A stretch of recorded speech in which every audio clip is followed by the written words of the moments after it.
Is Howard and Fraser, or you're thinking just Jack Howard? Just Jack Howard for now. So that's kind of in a procedural bent, but with the sort of typical surreal crimes, isn't it? Yes, surreal crimes. I mean, the first episode is based on, because we're big fans of art. We thought, why not base these murders around some paintings, as you do, but not just what do you mean around some paintings. So the initial episode's called the Botero Murders, and so it's set in 2001-ish, so it's not quite a bonnet drama, but it enables us to put in whatever music from the era and evocative, and also there's certain tropes I'm not a fan of. People didn't like when the telephone started to be used as hello, yes, I'll be there straight away, click, which means it's kind of lazy writing. So what you've got now is the mobile phone, which makes that even worse. Of course, Gatiss and others cleverly sent text messages and they appeared on the screen. What a clever guy. So they got around that way. But I've set it then where, part of this is based around a telephone box, and it needs to be. And it's a famous telephone box as well, so I want that used. Locations are part and parcel of it. But the Botero paintings, we've picked a handful of them to base around the murders, are really illustrative paintings. You will look at them and go, wow. And there are thieves and murderers and villains in his paintings because he's painting South America, basically. Well, when we do the episode on that, why don't we kind of have some of the examples of the paintings, so then people can see what I'm talking about. Because there's other sort of crimes in there, isn't there? There's murder by the dishwasher. Fantastic. There's the guy who's on the metro, who's going round and round and round and round. So there's lots for us to get into, and I think it deserves its own special ep. Oh, completely. Because one of my favourite things is is Liberty. Okay. There's a guy. How did we come up with that? We came up with where we live. Yeah.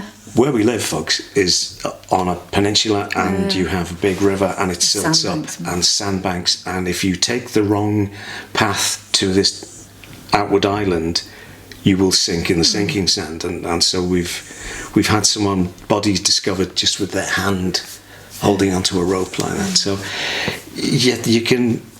It's just about characters, but everything's a little bit surreal. But I'm going on too much about that. But and the other thing about setting it in 2001, before we move on to the next one, is the fact that I think we don't have to talk about CCTV. We don't have to talk about those things, which I think is good for a lot of police procedurals. But also they have to now. It almost feels like you have to do that, and it's.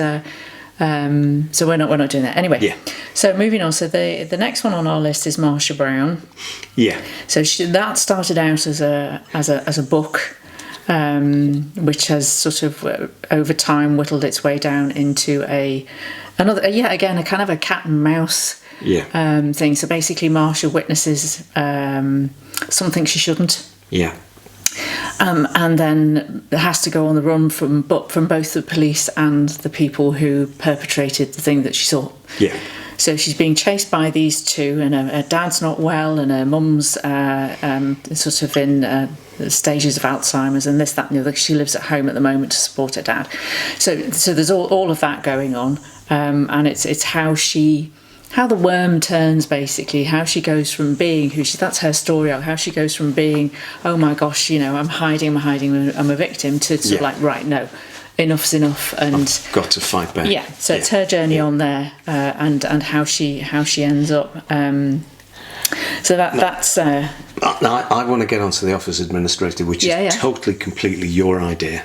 Just came out of nowhere, which I suppose based around all those coroners who were solving crimes. You look at that procedural, which should be really good, but is so Scooby-Doo, Body of Proof. Oh, right. You know, the great cast, great ideas, but I don't know what they did with it, but it died. Kind of went on off the boil, didn't it? Oh, completely, and they tried to change it and pull it up.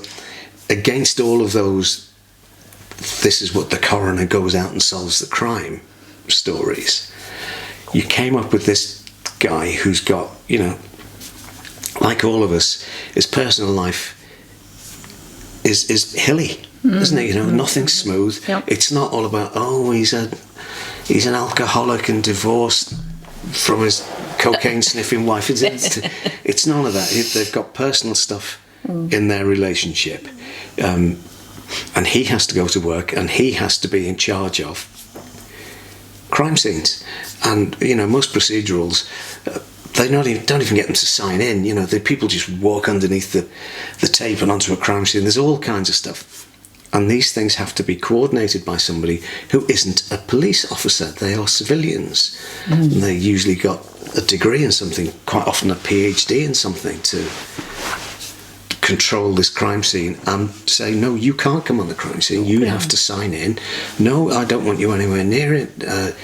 These people over here have more information, and take control. I just think it's a brilliant idea. I love the character in it. I just really, you know, there's some characters, aren't there, that you're fond of. I'm fond of every character that I kind of write, but I've got a special little place for this guy. I really do. And I think he's, you know, he's at the top of his field and is called in to set up incident rooms and all of that sort of thing. And there's a little bit of a groan from people when he does it, because he's very particular and all that kind of thing. But it's sort of like a parallel thing, isn't it? It's him and his team, and how, because of all the way that they bring all the paperwork together, all the documentation, all the crime scene stuff, they're able to sort of say to the investigative lot, right, over there, but also they collate everything to make sure that when it all goes to court, it's fine. But they solve it in their own little world anyway. You know, they don't have any authority. They don't have any authority to arrest anybody or any of those sorts of things. And so there's going to be things like, well, actually, we think this person did it, but the police and everything go and arrest and prosecute somewhere else. And you're like, no, I think it was this. The evidence is over here. Yeah, and there's nothing they can do about it. No. So it's a bit like, because I like that thing with CSI where it didn't always solve anything. Yes. Yeah. Oh, no, we didn't know. Okay. No. Oh, actually, do you know what? It was a suicide. Yeah. Stuff like that. Yeah. There's a lot of scope in that. It's a nice storyline as well. Okay, skipping along. Dickens. Right, so think Doctor Who meets Dickens. For those who don't know, Charles Dickens famously spent a short amount of time in Liverpool as a special police constable, and absolutely adored the place. You can find this in his writings, and a lot of his characters were based, not as people think, on the Cockney down in London, but on the low lives he saw in Liverpool when he was on the beat for a very short space of time. And so we've devised this thing whereby he is a young policeman, but a bit like Ichabod Crane, he's a bit of a scientific geek, and he comes across other people that, if you'd read that era of literature, you would recognise the characters in it. And again, that one is an episode all by itself to explain that. That's fantastic. Yeah. I really think it's fantastic. Wonderful ideas. I can visualise it in my head. We don't necessarily want to set it in Liverpool, but in a port city, because it has to be a port city because of the people that are involved and the storylines. Could easily be New York. You don't know. It could be New York. Could be Bristol. Could be Marseille. Yeah. Yeah. No, there's a nice idea. That's a nice idea. Yeah. You know, back in the day, as the young people say. Speak for yourself. Skipping along because we don't want to bore people. Right, now Mrs. Pat. Now Mrs. Pat lady detectives. Mrs. Pat was a title of something we had for, based on the true life story of a particular famous actor of old who was known as Mrs. Pat. Now you've taken that name and you've moved it to Xena Warrior Princess, haven't you? the most. This is one of the most fascinating things about Liverpool, and it's. You just headbutt the microphone again, darling. Did you? Well done. There we go. Liverpool, and it's a magnet to draw things. And when I say Liverpool, I mean the greater Liverpool area. And what happened in real life was a police sergeant from the flying squad retired and moved to Wallasey on the Wirral, go figure, and set up a private detective agency in Liverpool.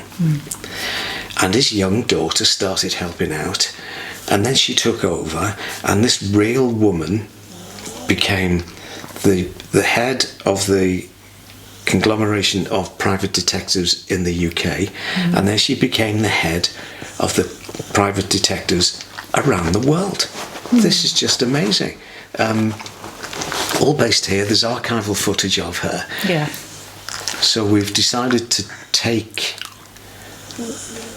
the essence of that story. It's not her life story, but we've been absolutely bowled over by it, that we thought we must put a story together with her as the inspiration for this, really. Yeah, so I think it's a